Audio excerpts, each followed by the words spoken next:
Здравствуйте. Итак, мы продолжим наши лекции. Итак, я хотел бы вам рассказать, как себя ведут люди, в которых вселяются другие живые существа. Вчера мы уже начали эту тему. Я начал как бы с таких необычных, может быть, проявлений, которые сложно увидеть обычным людям. Но существуют такие яркие проявления, когда люди явно видят, что у человека что-то не в порядке.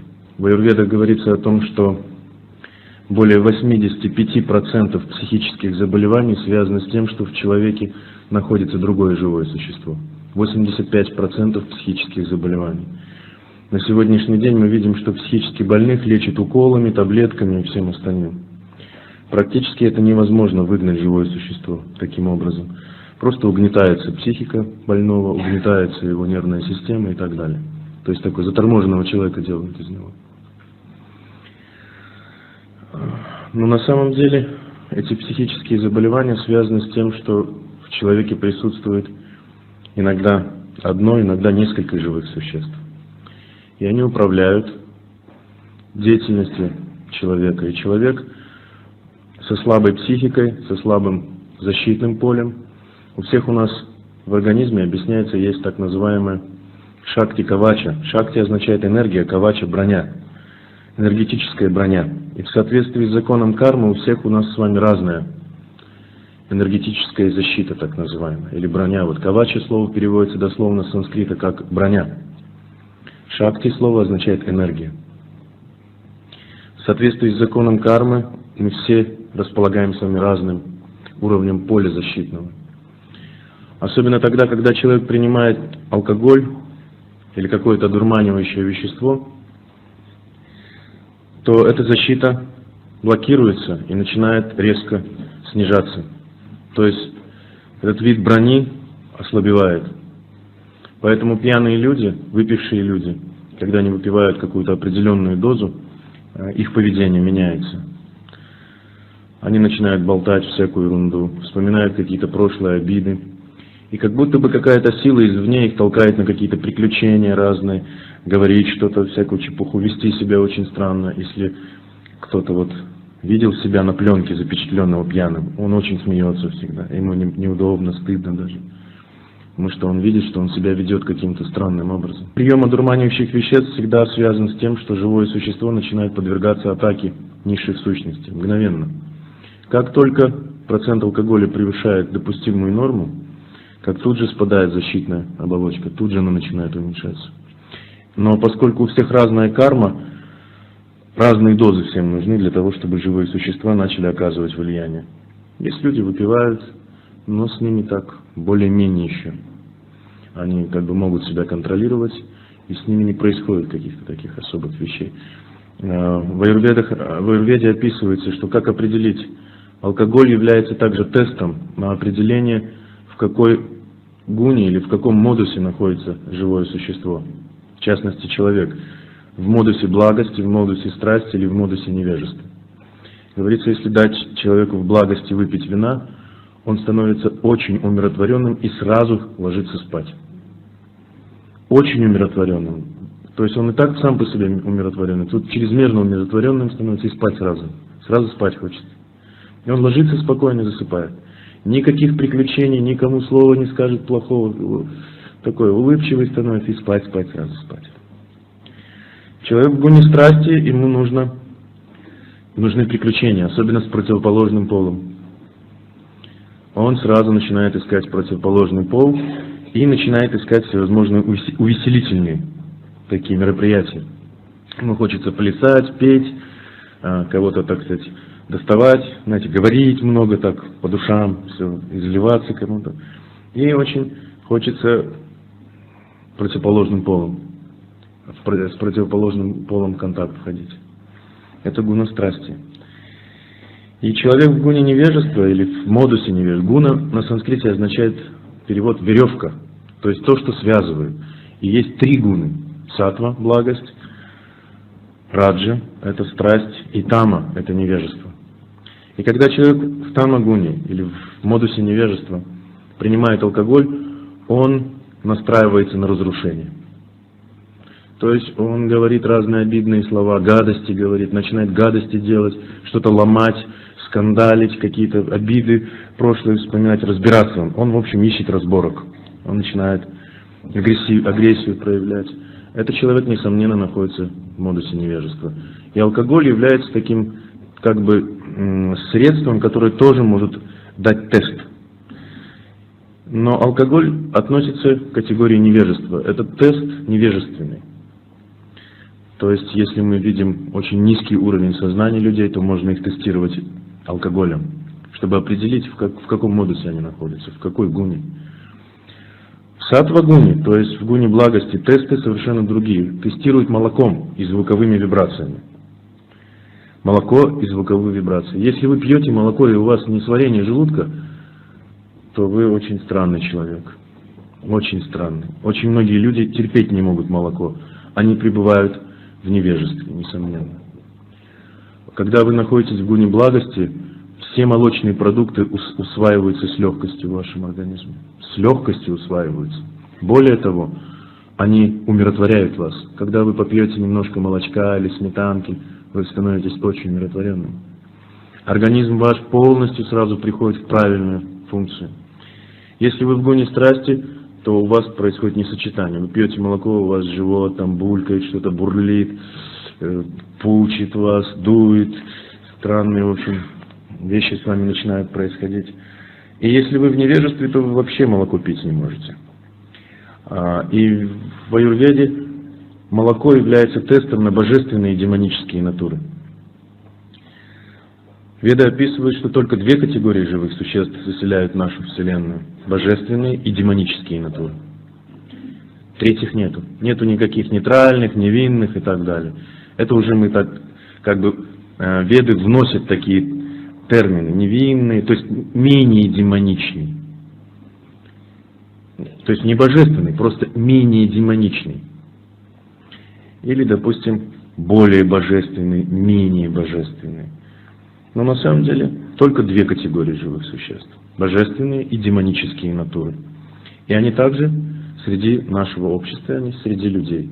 И молоко является также тестом на божественные и демонические натуры, на восприятие молока. Если вы не можете воспринимать молочные продукты, особенно молоко, у вас есть очень сильная природа демоническая. Как бы вы о себе не думали, что вы очень хороший человек, у вас есть демоническая природа. То есть природа негативизма, так называемого. И, как правило, демоничные люди очень высокого мнения о себе, как правило, очень высокого. И веды описывают разную категорию живых существ, которые заселяют нашу Вселенную. И порой можно очень странно увидеть, что очень такие, как бы с виду божественные живые существа относятся к категории демоничных. И тогда приходится разбираться, почему же эти живые существа такие правильные, все делают правильно, как вот я вчера читал вам, злые духи, когда вселяются в человека, вот, допустим, Дева Граха, человек становится умиротворен, всегда улыбается, никогда не делает ничего плохого, всегда добр ко всем и очень уравновешен. Смотрите, в нем сидит демоничное живое существо, а он себя ведет полностью как праведник. Удивительно. Он очень почтителен к священникам и почитает богов. Ну, полубогов имеется в виду. Смотрите, в нем демоничное живое существо, а он выглядит как святой. Но в определенных ситуациях это живое существо, оно так хитро себя ведет, что с виду, как это говорят, дьявол может ангелом казаться, начни он только Библии касаться. То есть все это, так сказать, ширма. Все это хорошее поведение, умиротворение, все это ширма. Наступает какой-то момент выбора, и человек делает неправильный выбор. То есть делает демоничный выбор. Демоничный. То есть между добром и злом он делает выбор в пользу зла. Хотя его поведение полностью соответствует такому святости. Вот что означает, когда в нас присутствует какое-то живое существо. Итак, следующим тестом является, кроме молока, это звуковые вибрации. Веды имеют 20 тысяч звуковых вибраций, которые называются мантры. И среди этих 20 тысяч звуковых вибраций есть особые мантры, которые тут же беспокоят людей, у которых есть демонические наклонности. Они приводят их в беспокойство. И в частности Пурана описывает несколько мантр. Нарасимха Кавача, так называется эта мантра, Нарасимха Кавача, Хари Кришна Махамантра и мантра Солнцу, Сурья Намасте. Это 3 мантры. Если у вас есть демоничная природа, слушая эти мантры, у вас начинаются неприятные ощущения. Вы начинаете раздражаться, вам не нравится что-то, вы приходите в такое замешательство немного. Но все остальные мантры вы можете сами читать, произносить, и вам даже очень нравится. Но как эти 3 мантры касаются вашего уха или вашего языка, вы сами не можете, вам не нравится очень это все. Вам кажется, это такие неприятные звуки какие-то. Вот многие люди говорят, хари-хари, вот прямо они так. Но, допустим, Ом Мани Падмехум, они спокойно произносят. Ом Мани Падмехум, они какие-то буддийские мантры читают свободно. Ом читают свободно. Ом Нама, они читают. Что-то они читают нормально. И это не... Ом Индрия Нама, Ом Шивая Нама. Они читают нормально. И ничего с ними не происходит. Но как только они слышат Харе, Кришна, Рама слово, или Нарсимха, или Сурья Намас, у них начинаются проблемы. Им не нравится это. Все любые мантры они готовы принять, но эти мантры особо приводят их в беспокойство. Их ухо, их сознание. Также есть тесты на цвета. Я так сказал, молоко, вино, звуковые вибрации, цвета, цветовые гаммы. Вот я вам вчера рассказывал, что люди, в которых вселяются злые духи, они, как правило, любят белый и красный цвет. 2 таких цвета, которые предпочтительны для них. Белый и красный. И они особо этот цвет любят. Не то чтобы это какая-то форма, нет, именно это. Они прям помешаны на этом цвете. Белый и красный цвет. Также существует музыка, которая тоже тестирует людей. Кто они, какова их природа. Изобразительное искусство и так далее, и так далее. Итак, пишачи граха. Пишачи в русском варианте называются черти. Пишачи это черти. То, что в русском народе называют черти. С таким свиным рылом, с рожками, такие уши у них поросячьи, такие животики отвислые, с копытцами ножки и ручки такие с копытцами. Если можно назвать это ручки, конечно. Какие-то лапки или что-то такое. И они есть разные. Есть большие, есть маленькие. Но вот то, что мы знаем через сказки, через устное народное творчество, как выглядят черти, это 100% пишачи. На санскрите их называют пишачи. И вот когда эти пишачи входят в человека через тонкий мир, особенно все эти живые существа входят в момент совершения греховных поступков. Когда человек пьяный, когда человек совокупляется незаконно там, или так далее, ворует. То есть в моменты ослабления этически, морально и нравственного статуса. В этот момент, говорится, защитная оболочка организма теряет свою силу.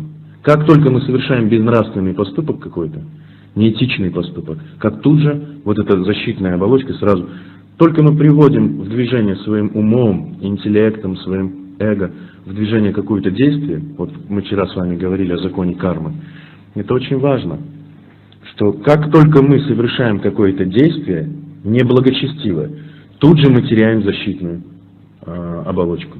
То есть наша защита тут же ослабевает, спадает. Но как только мы совершаем благочестивый какой-то праведный поступок, как она укрепляется, усиливается эта защита. И поэтому, когда человек совершает очень много праведных поступков, благочестивых, его очень трудно атаковать. Сейчас очень много всевозможных экстрасенсов, всяких, которые пытаются управлять людьми, там что-то им говорить, навязывать какие-то свои идеи. И люди, поскольку они очень греховные, почти у всех очень слабая защитная оболочка. Очень легко поддаются гипнозу, воздействию, психическому воздействию. Вот эта реклама очень быстро оболванивает людей. Очень быстро какие-то идеи принимаются, потому что люди очень слабы.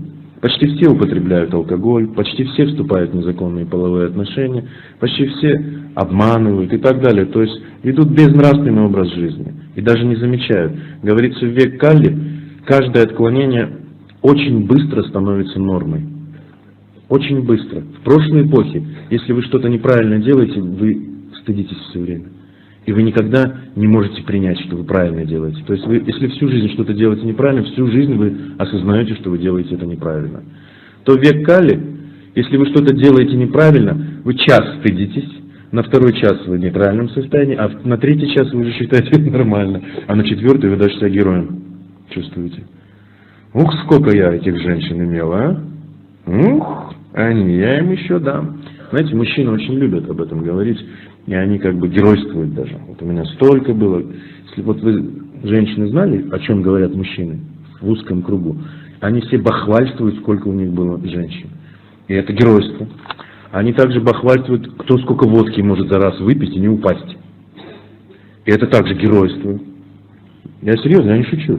Кто сколько выкуривает там и так далее. То есть гадости становятся признаком некого геройства, некой, так сказать, такой бравады. Это век Кали. Женщины, в свою очередь, также, когда начинают там шушукаться, он на меня посмотрел, ой, а те трое прямо отпали вообще.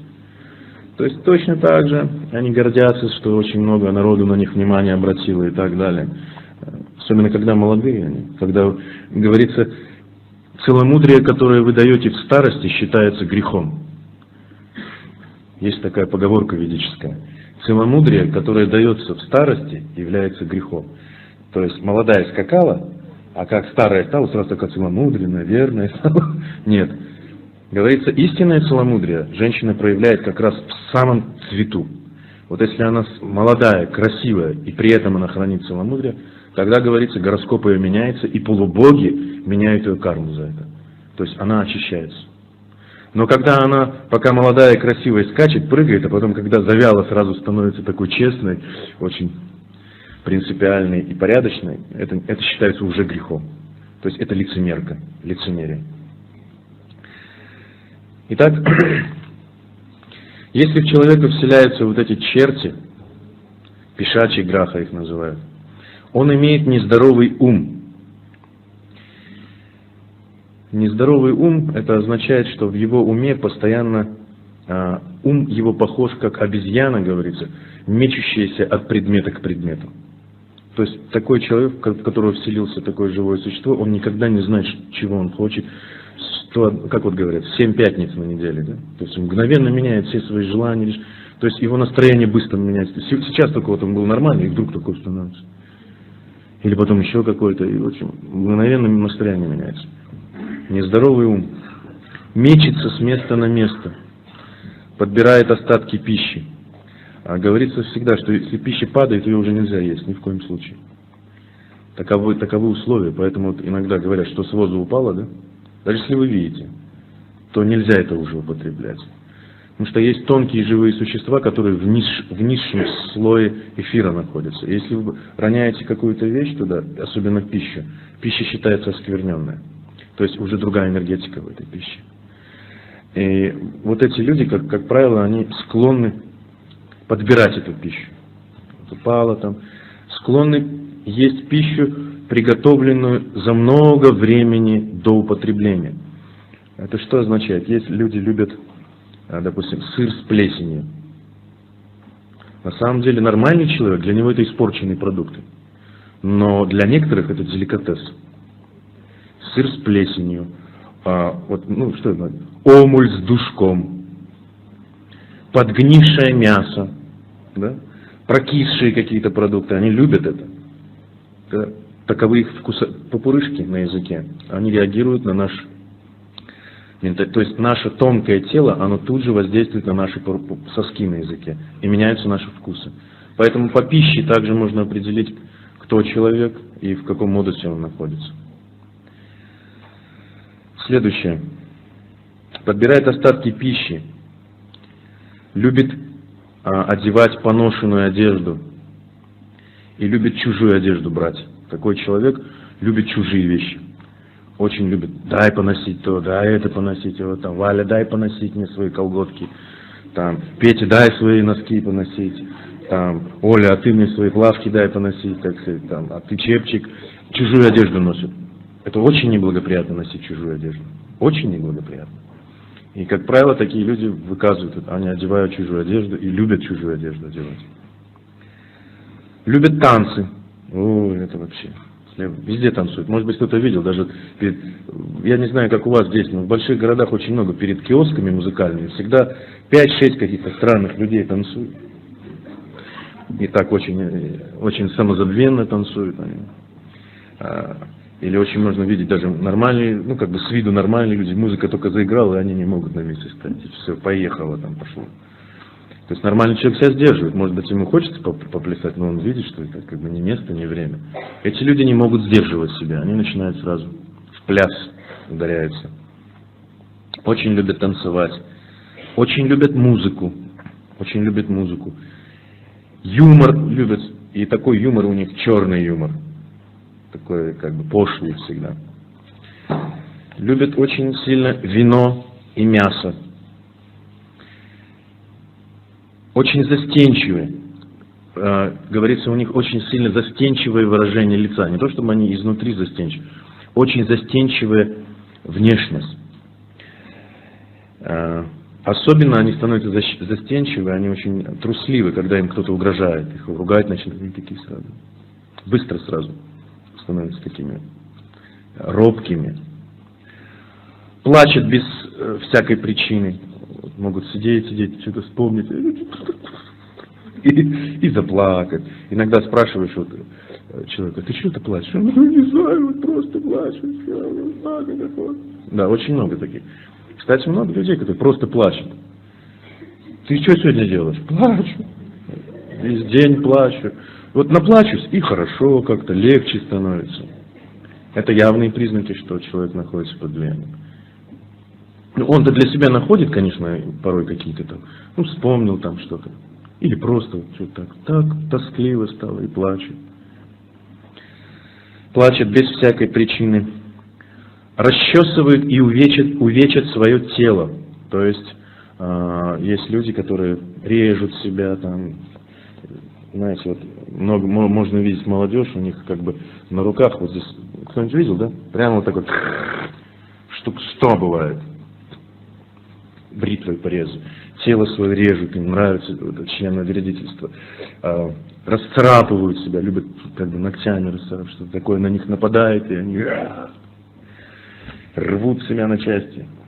Это все признаки влияния вот этих пешачих,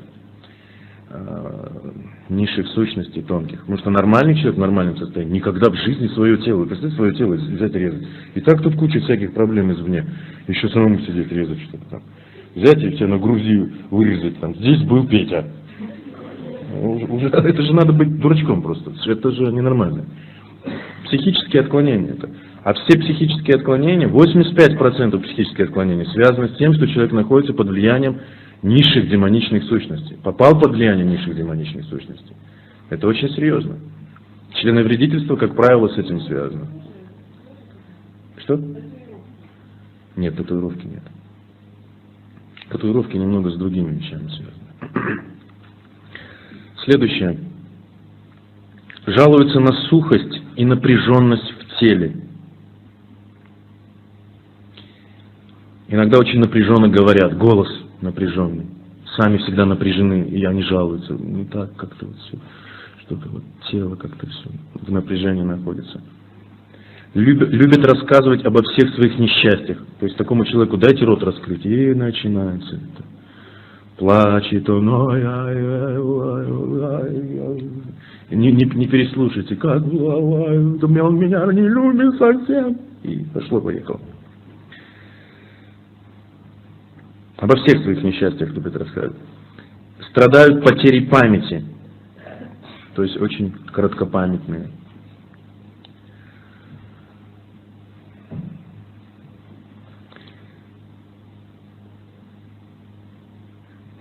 И очень любят общаться с недостойными людьми. Очень любят общаться с недостойными людьми. То есть любят общество такое нечистых людей. Им нравится быть среди каких-то таких, ну, бандитов, среди наркоманов, среди матершины, вот это вот, ну, вот им нравится такое, где вот все так, ну, я думаю, понимаете, сложно как-то, может быть, говорить об этом. Я думаю, вы понимаете.